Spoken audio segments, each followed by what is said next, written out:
నాన్న నీ పేరు? సందీప్. సందీప్. నాన్న నిన్ను క్వశ్చన్ వేస్తా. అంటే ఇక్కడ బతుకు జట్కా బండిలో ఎవరికైనా న్యాయం జరగడానికి పెట్టింది. ఇక్కడ ఒకరిని విమర్శించడానికో ఒకరిని అవమానించడానికో ఇక్కడే ఉండవు నాన్న. ఎవరైనా కలిసి ఉండాలి, సంతోషంగా ఉండాలి, మంచి జరగాలని పెడతాం. దానికోసం అడిగే ప్రశ్నలు ఇవి. మీ నాన్నగారిని కొన్ని క్వశ్చన్లు వేసా, కృష్ణ గారిని. నీ భార్య ఉంది కదా రమ, రమ ఆరోగ్యం బాగపోవచ్చు, 2 బిడ్డలను కన్నావు, కన్న తర్వాత మంజుల అనే అమ్మాయిని చూడడం తప్పు కదా అని. చూడడం కాదండి, ఇది పెళ్ళి అన్నాడు. తాళిబొట్టు కట్టావా? నేను కట్టలేదు అని. మరి ఎందుకయ్యా తప్పు? భార్య ఉండగా ఇంకో తప్పు చేయకూడదు కదా అంటే నా భార్య కూడా తప్పు చేసిందని. ఏం తప్పు చేసింది నీ భార్య అని అడిగి, అంటే రమ కూడా వేరే అబ్బాయితో అక్రమ సంబంధం పెట్టుకుంది, సాక్ష్యం ఉందా? లేదండి మా అబ్బాయి కూడా తెలుసు. అందుకని నేను అడుగుతున్నా, మీ అమ్మకి అక్రమ సంబంధం ఉందా? లేదండి. లేదు. నీకు తెలియదు? నాకు తెలియదు. తెలుసు అని మీ నాన్న అంటున్నాడు. అడుగు ఎందుకన్నాడు? అడుగు, ఎదురుగున్నాడు. నీ తల్లి మీద తెలియదా నీకు? ప్రమాణం చేసి చెప్పరా నీకు తెలియదు అని? నీకు తెలియదు అని చెప్పి మీ అమ్మ మేము ప్రమాణం చేసి నా మీద ప్రమాణం చేయాలి నువ్వు ఇప్పుడు అమ్మటే? చేస్తా, కాదనట్లేదు.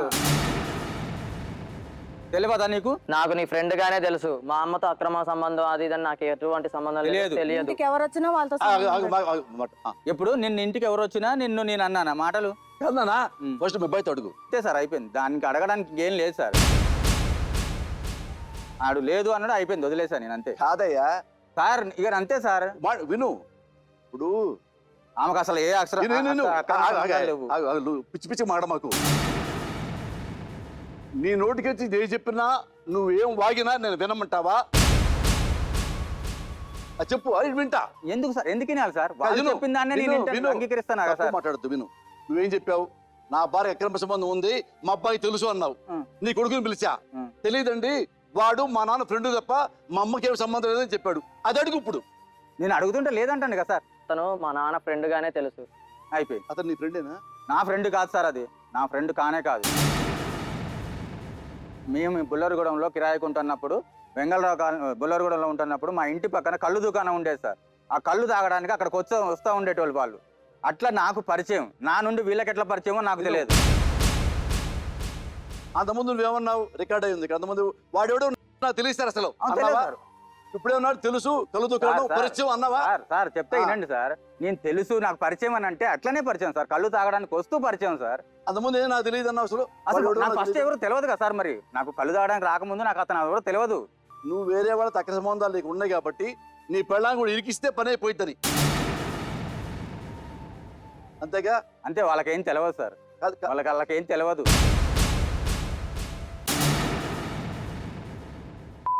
అనే వ్యక్తి తెలియదు వాళ్ళకి. నువ్వు నానా డ్రామా ఆడద్దు.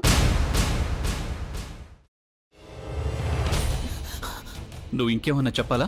ఇంకేమన్నా అబద్ధం చెప్పాలనుకుంటే చెప్పేయి. నేను చూడాలనుకుంటున్నాను నన్ను మోసం చేయడానికి నువ్వు ఎంత నీచానికి దిగజారగలవు అని.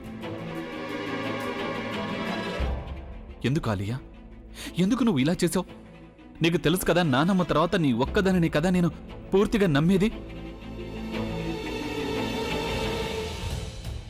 ఏమన్నావు నువ్వు? ఈ మధ్య అన్నిటినీ మర్చిపోతున్నావా? అది చాలు.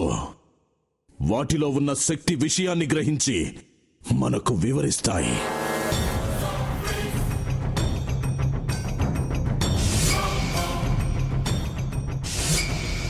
ఎవరు ఆ దండ విప్పొద్దు, గది తలుపులు తెరవద్దు.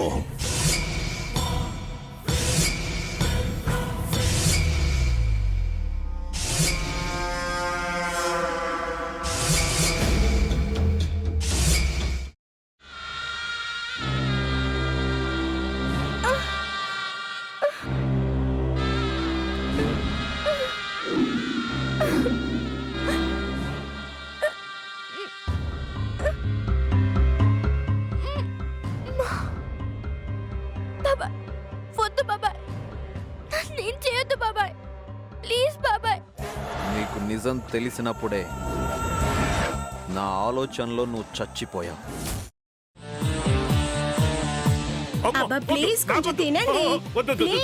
భీమారావు గారు, మీరా? ఇగో మీరా కాదు, సక్కుబాయ్. అవును, మీ పనామే లేచిపోయిందని చెప్పి కంప్లైంట్ ఇచ్చినావు కదా.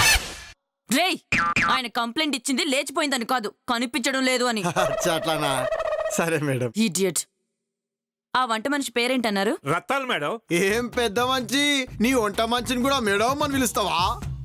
రేయ్ హాఫ్ బ్రెయిన్,